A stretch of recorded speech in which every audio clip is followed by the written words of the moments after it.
Algunas cosas que dijo Carlos las voy a retomar, porque efectivamente si hay algo que ocurrió durante la pandemia es que visibilizó para aquellos que todavía no lo veían la centralidad del trabajo dentro del capitalismo contemporáneo, a pesar de que el gobierno del capitalismo contemporáneo esté en manos del capital financiero. Y eso me parece un punto central, es decir, nos permite esta crisis con más precisión y con más lucidez que en otros momentos, dar cuenta de esa paradoja, ¿no? La centralidad de los y las trabajadores y a su vez un gobierno del capitalismo por parte del sector financiero. Y esa tensión da cuenta y revela lo que justamente se viene dando de los años 70 en el mundo entero, que es la voluntad por parte del capital de disimular el conflicto con el trabajo. Y eso creo que hoy en día es una estrategia que aparece totalmente evidente, que nosotros podemos visibilizar porque justamente, efectivamente, no hay un solo país que haya mantenido tasas de crecimiento positivas gracias a las finanzas. O sea que efectivamente se objetiva la dependencia de la finanza con el trabajo, y aunque haya un sobredimensionamiento de la finanza desde el punto de vista de la acumulación en relación a la actividad productiva, queda evidente la centralidad del trabajo. Y un poco en la línea de lo que planteaba Carlos, a su vez queda en evidencia la poca centralidad de los trabajadores en el gobierno del capitalismo contemporáneo. Entonces eso requiere, efectivamente, una agenda en la cual es necesario, diría, conectar esas dos cuestiones que han sido desconectadas por el capitalismo, que es decir, el conflicto del trabajo con el capital financiero. El conflicto del trabajo con el capital que gobierna el capitalismo hoy en día. Y eso requiere, efectivamente, nuevas instituciones y que asuma un principio de realidad del mundo del trabajo. Entonces quisiera, en primer lugar, describir rápidamente ese principio de realidad. Digo principio de realidad porque efectivamente nosotros vimos lo que nosotros llamamos la heterogeneidad estructural del mundo del trabajo, es decir, que cada vez más el mundo del trabajo se rige según relaciones sociales específicas y que es importante entender para poder transformarlas y dotarlas de derechos. Y esa heterogeneidad estructural hace que hoy en día la estructura social de la clase trabajadora no pase solamente, sigue pasando por ahí, pero no pasa solamente por las categorías socioprofesionales, sino también por la inscripción en las relaciones fiscales, o sea, el tipo de impuesto que se paga, por la inscripción en las relaciones financieras, el tipo de deuda que se paga y con qué tasa de interés, por la inscripción en qué tipo de relación laboral, obviamente, uno está, en qué tipo de relación comercial se está, sobre todo en el caso de los trabajadores que viven de la venta del producto de su trabajo, y también en qué tipo de relaciones de saberes estamos. Entonces, pensar la clase trabajadora hoy implica pensar su heterogeneidad y a su vez pensar la complejidad de la inscripción de los trabajadores en relaciones sociales de dominio que no son solamente relaciones laborales. Y eso requiere, por ende, un tipo de conflicto entre capital y trabajo que tiene que, uno, conectar con el capital financiero, dos, poder enfrentar al mismo tiempo todas esas relaciones sociales que hacen a las condiciones de los trabajadores. Y tomo un ejemplo. Hoy en día, si un trabajador paga una tasa de interés de 200% sobre su consumo, es una forma de extracción de su trabajo. Y eso es tan importante, efectivamente, como la discusión de un aumento salarial, porque tiene que ver justamente con su poder de compra. Y es muy importante esa discusión sobre el poder de compra, porque es un poder, y hay que caracterizarlo como tal.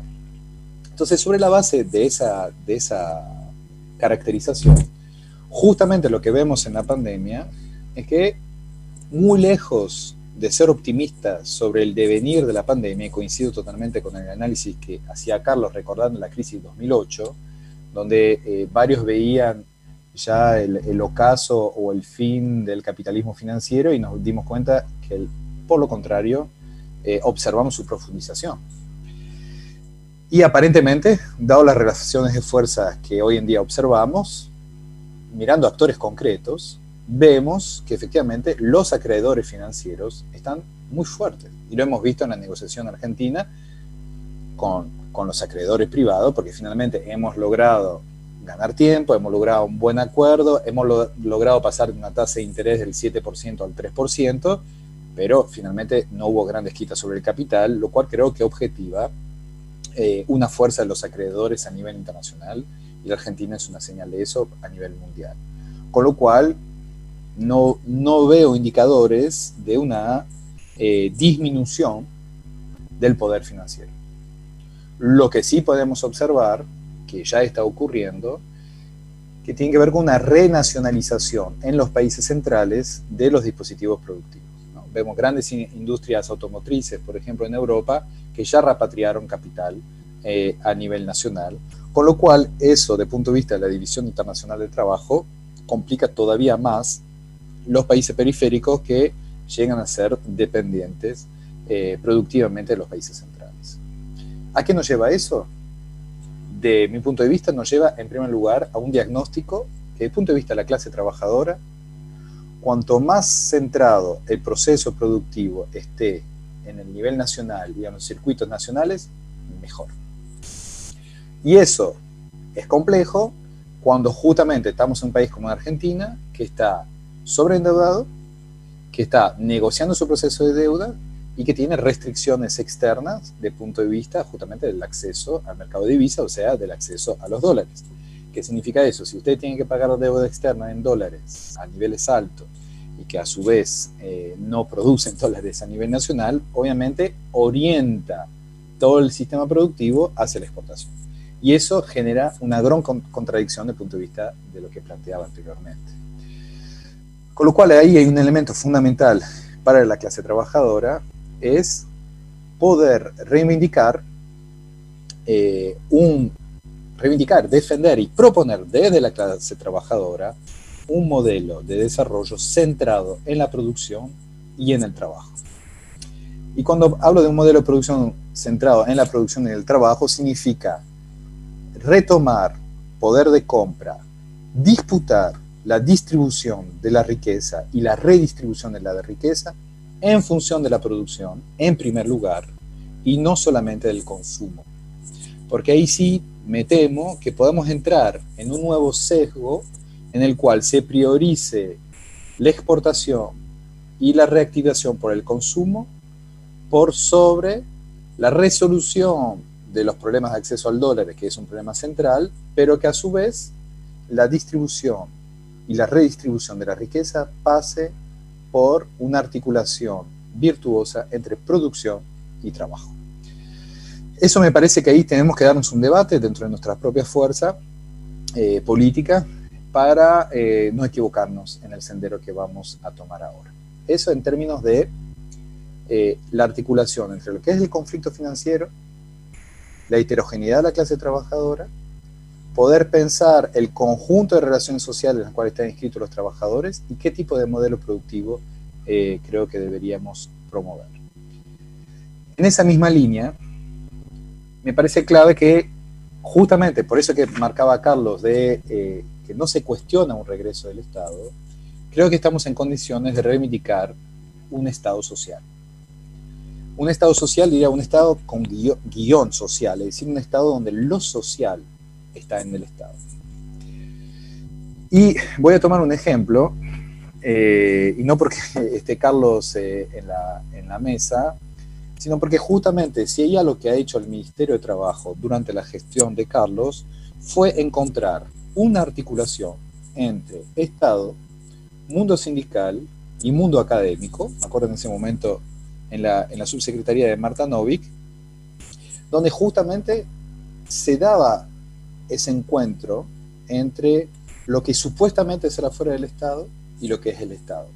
Lo que a nosotros nos gusta llamar los pliegues del Estado y que permite justamente que la clase trabajadora esté concretamente dentro del Estado. Es lo que nosotros también reivindicamos desde el punto de vista de la presencia de las organizaciones sociales en el Estado. No es que están de los dos lados del mostrador cuando están en el Estado. Es justamente una forma de accionar del Estado en el cual el Estado y la comunidad organizada trabajan mancomunadamente por el bien común. Estar de los dos lados del mostrador es cuando una empresa se apropia de los intereses, por intereses privados, de los bienes colectivos. Cuando un sindicato o una organización social que trabaja por el bien común, que es el bien de la clase trabajadora, no podemos hablar ni de un mostrador, ni de estar de los dos lados del mostrador, sino de una acción pública a favor de la clase trabajadora, y eso es justamente lo que debe defender un Estado social. Entonces eso me parece otra cosa fundamental, justamente desde el punto de vista financiero. ¿Por qué? Porque si asumimos la hipótesis que el poder financiero va a ser cada vez más fuerte, con lo cual necesitamos que efectivamente un sector productivo, la clase trabajadora y el Estado trabajen mancomunadamente. Y eso nos lleva efectivamente a pensar en términos políticos la necesidad de construir un bloque productivo laboral con fuerte articulación del Estado. Que no es lo mismo que pensar una relación entre Estado y consumidor, donde tal vez desde el punto de vista del poder adquisitivo haya similitudes, pero desde el punto de vista de la estructuración social son dos modelos totalmente distintos y que de ellos van a depender la posibilidad de organizar un conflicto con el capital financiero y por ende poder generar una posibilidad de una transformación social radical.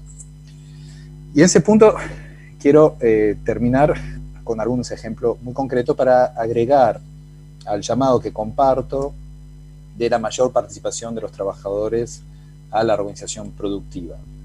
Ya nosotros tenemos, y es una bandera que nos cuesta levantar, pero nosotros tenemos que reivindicar la participación de los trabajadores a la banca central y a la banca pública. No puede ser que dentro del capitalismo financiero los trabajadores no puedan defender sus intereses en un sector que justamente atenta contra los intereses de los trabajadores en este momento, cuando deberíamos tener una banca que está a favor de la producción y del trabajo, no a favor de los intereses financieros que terminan destruyendo la producción y el trabajo. Eso concretamente significa tener un asiento del sindicalismo en el Banco Central y un asiento del sindicalismo en las principales bancas públicas, que deberían claramente convertirse en ese sentido en un servicio público y transformar radicalmente su concepción. Tercer gran reforma institucional. Promover, lo ha dicho Carlos y me parece fundamental. Nosotros en este gobierno y en la gestión de la pandemia hemos visto una gran cantidad de políticas prolaborales, ¿no? Y creo que de hecho todavía el gobierno no termina de acumular políticamente, lo voy a decir en esos términos, con la clase trabajadora, a pesar de haber hecho muchísimas acciones a favor de la clase trabajadora y a pesar de haber confrontado bastante con el capital, aunque hemos visto hasta ahora con poco éxito. Pero una medida fundamental, una modificación institucional fundamental para la clase trabajadora y para confrontar con el capital financiero, efectivamente es la transparencia contable de las grandes empresas en Argentina. No cuenta la costilla a cada organización social, a cada organización sindical, a cada órgano del Estado, y sin embargo las empresas son de una opacidad absoluta, lo cual no permite ningún tipo de negociación colectiva sana, porque del otro lado no sabemos efectivamente cuál es la ganancia. Entonces es una institución fundamental, porque gran parte de las ganancias de las empresas no es solamente una ganancia productiva, sino que también es una ganancia financiera. Con lo cual, otra de las grandes banderas que es necesario levantar en este momento es la bandera de la transparencia contable de las empresas, donde tengamos los balances completos, es decir, que también incluya las ganancias financieras que muchas veces disimulan a través de empresas secundarias y que sin embargo están vinculados con la parte productiva. Entonces termino por donde empezamos, que tiene que ver con justamente esa contradicción entre la centralidad del trabajo y sin embargo un gobierno en manos de las finanzas. nosotros tenemos que efectivamente dar cuenta después de la pandemia de que la centralidad del trabajo tiene que estar asociado con un gobierno en el cual los trabajadores y las trabajadoras también estén en el centro. Muchas gracias. Bueno, Alexandre, muchas gracias, y la verdad también agradecer el aporte porque muy poderoso, muy rico, digamos. Había algunas preguntas también que van llegando por el chat, que recordamos está la posibilidad de preguntar a los participantes, las participantes si quieren.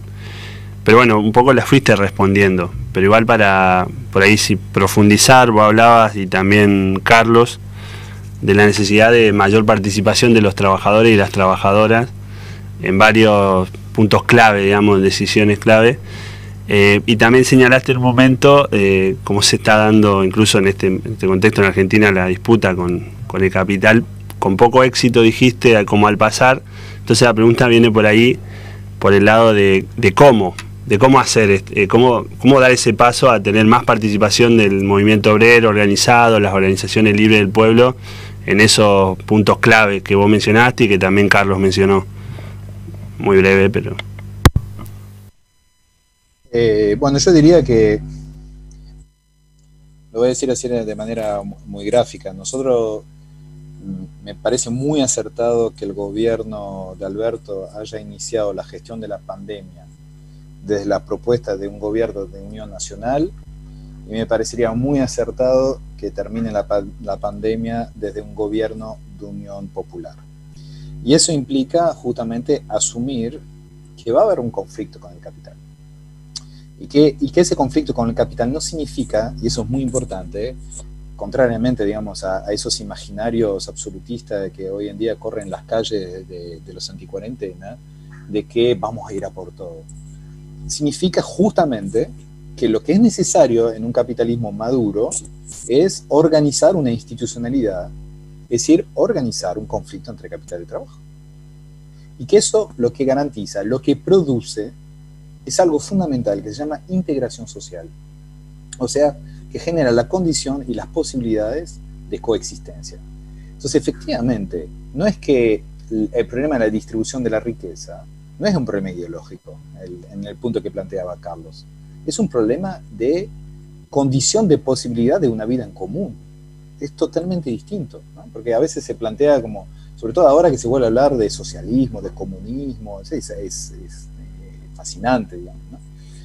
Ver cómo se estructura ese tipo de discurso. Y hay que tener muchísimo cuidado con ese discurso porque en otros horizontes, como en Brasil, ha terminado cuajando dentro de los imaginarios políticos, o sea, no los despreciemos, pero sin embargo, lo que nosotros tenemos que convencer, y hay que convencer a la sociedad en su conjunto, o a por lo menos una gran mayoría, de que la distribución de la riqueza, de que el hecho que se entregue parte de la ganancia al colectivo y a los trabajadores es parte de la posibilidad de vivir conjuntamente. Es una condición, diría, de una paz social.